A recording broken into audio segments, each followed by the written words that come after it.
ಸರ ನಿಮಗೂ ಬದಾಮಿ ಎಲ್ಲರೂ ಕೊಟ್ಟಾರಲ್ಲ ನಮ್ಮವರಿಬ್ರು ಬದಾಮಿಗೆ ನಿಮಗೂ ಸಾಕಟ್ಟು ಕೊಟ್ಟಾರ ನಮ್ಮವರಿಬ್ರು. ಕೂತ್ಕೊಳ್ರಿ, ನೀವು ಪಕ್ಷದಿಂದ ಎಕ್ಸ್ಪೆಲ್ ಆಗಿದ್ದೀರಿ, ಕೂತ್ಕೊಳ್ಳಿ. ಅಲ್ಲ ಎಕ್ಸ್ಪೈಲ್ ಆದ್ರೆ ಏನ್ ಸರ್, ಅದಕ್ಕೆ ನೀವ್ ಯಾಕೆ ಬೈತೀರಾ?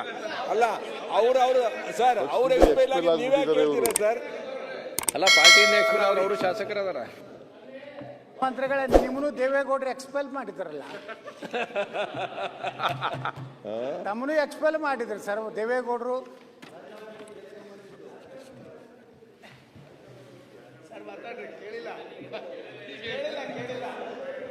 ಸನ್ಮಾನ್ಯ ಮುಖ್ಯಮಂತ್ರಿಗಳೇ, ತಮ್ಮನು ಸಹ ಅಹಿಂದ ಹೋರಾಟ ಮಾಡಿದ್ದಕ್ಕೆ ದೇವೇಗೌಡರು ಎಕ್ಸ್ಪೆಲ್ ಮಾಡಿದ್ರು. ಹೌದು, ಯಾರ್ಯಾರು ಎಕ್ಸ್ಪೆಲ್ ಮಾಡ್ತಾರೋ ಅವ್ರು ಮುಖ್ಯಮಂತ್ರಿಗಳು ಆಗ್ತಾರ.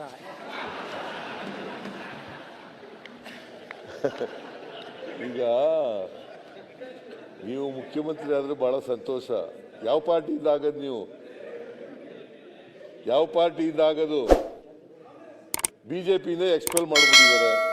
ನೀವು ಒಂದು ಹೊಸ ಪಕ್ಷ ಮಾಡಿ ಚೀಫ್ ಮಿನಿಸ್ಟರ್ ಆಗ್ಬೇಕಾದ್ರೆ ನಾನ್ ಅಡ್ಜಸ್ಟ್ಮೆಂಟ್ ಪೊಲಿಟಿಕಲ್ ಪಾರ್ಟಿ. ಈಗ ಯತ್ನಾಳ್ ಅವ್ರೆ ಒಂದು ಹೊಸ ಪಕ್ಷ ಮಾಡ್ಲಿ ಪಾಪ. ಮುಖ್ಯಮಂತ್ರಿಗಳೇ, ಸನ್ಮಾನ್ಯ ಅಧ್ಯಕ್ಷರೇ, ಪಕ್ಷದ ಹೆಸರು ಹೇಳಿ. ನಾವು ನಾನ್ ಅಡ್ಜಸ್ಟ್ಮೆಂಟ್ ಪೊಲಿಟಿಕಲ್ ಪಾರ್ಟಿ ಮಾಡಕತ್ತೀವಿ. ನಮ್ಮ ಪಾರ್ಟಿದಿಂದ ಏನೋ ಈ ಬಿಜೆಪಿಗೆ ನುಕ್ಸಾನ ಆಗಬಾರ್ದು ಅಂಜಲಕತ್ತೀವಿ. ನಿಮಗೆ ಲಾಭ ಆಗಿದ್ದು ಹೇಳಿ. ನಮಗೆ ಲಾಭ ಆಗ್ಬೇಕಾದ್ರೆ ನೀವು ಒಂದು ಹೊಸ ಪಾರ್ಟಿ ಮಾಡಬೇಕು. ಅದಕ್ಕೆ ಹೆಂಗಾದ್ರೂ ಇದು ಮುಖ್ಯಮಂತ್ರಿ ತಮ್ಮದು ಕೊನೆಯ ಅವಧಿ ಇದೆ, ಮುಂದಂತರೂ ನೀವು ಮುಖ್ಯಮಂತ್ರಿ ಆಗೋದಿಲ್ಲ ಅಂತ ಹೇಳಿಬಿಟ್ಟು. ನಾನು ಮುಖ್ಯಮಂತ್ರಿ ಆಗಲ್ಲ, ನೆಕ್ಸ್ಟ್ ಮುಖ್ಯಮಂತ್ರಿ ಆಗಲ್ಲ, ನೀವು ಆಗ್ಬೇಕಂತೀರಲ್ಲ, ಅದಕ್ಕೋಸ್ಕರ ಹೊಸ ಪಾರ್ಟಿ ಮಾಡಿ.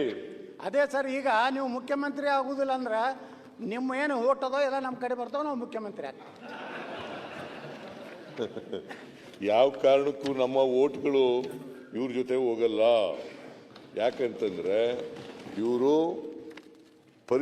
ಪರಿಶಿಷ್ಟ ಜಾತಿ ವಿರೋಧಿಗಳು, ಹಿಂದುಳಿದ ಜಾತಿಗಳ ವಿರೋಧಿಗಳು, ಅಲ್ಪಸಂಖ್ಯಾತರ ವಿರೋಧಿಗಳು. ಆದ್ರಿಂದ ಇವರು ಯಾವ ಕಾರಣಕ್ಕೂ ನಮ್ಮ ಓಟ್ಗಳೆಲ್ಲ ಇವ್ರ ಜೊತೆ ಹೋಗಲ್ಲ. ಬಡವರ ವಿರೋಧಿಗಳು. ಕೂತ್ಕೊಳ್ಳಪ್ಪ, ಅವ್ರ ಜೊತೆ ಮಾತಾಡ್ತಾರೆ. ಸನ್ಮಾನ್ಯ ಅಧ್ಯಕ್ಷರೇ, ಈಗ ನಾವು ನಿಮ್ಮ ಅತ್ಯಂತ ಪ್ರೀತಿಯ ಶಿಷ್ಯ ರಾಜಣ್ಣವ್ರು ಕೂಡ ಪಾರ್ಟಿ ಮಾಡ್ತೀವಿ. ಅದ್ರ ಜೊತೆಗೆ ನಾವು ಬರೇ ದೇಶದ್ರೋಹಿಗಳ ವಿರೋಧಿಗಳು, ನಾವು ಪರಿಶಿಷ್ಟ ಜಾತಿಯ ವಿರೋಧಿಗಳಲ್ಲ. ನಮ್ಮ ದೇಶದ ಎಲ್ಲ ಜನಾಂಗ ಬಹಿರಂಗವಾಗಿ ಟೋಪಿ ಹಾಕಿರೋರು ಓಟ್ ಬೇಡ ಅಂತ ಹೇಳೋರು ಯಾರು? ಓಟ್ ಬೇಡ ಅಂತ ಹೇಳೋದು ನಾನೇ ಬಿಡ್ರಿ. ಅದ್ರಾಗೆ ಇವರು ದೇಶದಲ್ಲಿ ಅವರು ಓಟ್ ಬೇಡ ಅಂತ ಹೇಳೋದು ನಾನೇ. ಏನು ಅದಕ್ಕೇನು ಭಯ ಇಲ್ಲ, ಅಂಜಿಕಿಲ್ಲ, ಏನು ಯಾರ್ದು ಬಿಡೇ ಇಲ್ಲ. ಆಯ್ತು ಸಬ್ಜೆಕ್ಟ್. ಅದಕ್ಕೆ ನೀವು ಯಾವ ಕಾರಣಕ್ಕೂ ಮುಖ್ಯಮಂತ್ರಿ ಆಗಲ್ಲ, ಅಧಿಕಾರಕ್ಕೆ ಬರೋದೂ ಇಲ್ಲ. ನೆಕ್ಸ್ಟ್ ಎಲೆಕ್ಷನ್ ನಲ್ಲಿ ನೀವು ಪೂರ್ಣವಾಗಿ ಸೋಲ್ತೀರಿ. ನೀವು ಸೋಲ್ತಿರೋ ನಾವು ಸೋಲ್ತೀವೋ, ನಾವು 130 ಬಂದು ನಿಮ್ಮ ಜಾಗದಾಗ ನಾವೇ ಬಂದ್ಕೊಂಡಿರ್ತೀವಿ. ಬಹಳ ಸಂತೋಷ, ಬಹಳ ಸಂತೋಷ. 2028ರಲ್ಲಿ ಯಾವ ಪಾರ್ಟಿಯವರು ಹೇಳಿ? 2028ರಲ್ಲಿ ನಮ್ಮ ಪಕ್ಷನೇ, ಕಾಂಗ್ರೆಸ್ ಪಕ್ಷನೇ ಮತ್ತೆ ಅಧಿಕಾರಕ್ಕೆ ಬರುತ್ತದೆ.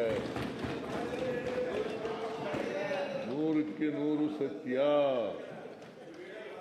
ನೀವು ಯಾವ ಕಾರಣಕ್ಕೂ ಬಿಜೆಪಿ ಆಗಲಿ, ಜೆಡಿಎಸ್ ಆಗಲಿ, ಯತ್ನಾಳ್ ಇಂಡಿಪೆಂಡೆಂಟ್ ಆಗಿದ್ದಾರೆ. ಈಗ expelled member of the BJP, erstwhile BJP, ಅವರು ಯಾವ ಕಾರಣಕ್ಕೂ ಅಧಿಕಾರಕ್ಕೆ ಬರಕ್ಕೆ ಸಾಧ್ಯ ಇಲ್ಲ. ನೀವೇನಾದ್ರು ಒಂದು ಹೊಸ ಪಾರ್ಟಿ ಮಾಡಿದ್ರೆ ಸಾಧ್ಯತೆ ಇದ್ರೂ ಇರಬಹುದು. ಮಾನ್ಯ ಅಧ್ಯಕ್ಷರೇ, ಈಗ ಕೋರಂ ಕಡಿಮೆ ಆದಾಗ ಜೆಡಿಎಸ್ ಕೇಳಲ್ವಾ? ಕೇಳಿ ಸರ್. ಪ್ರಕಾಶ್ ಕೂತ್ಕೊಳ್ಳಿ.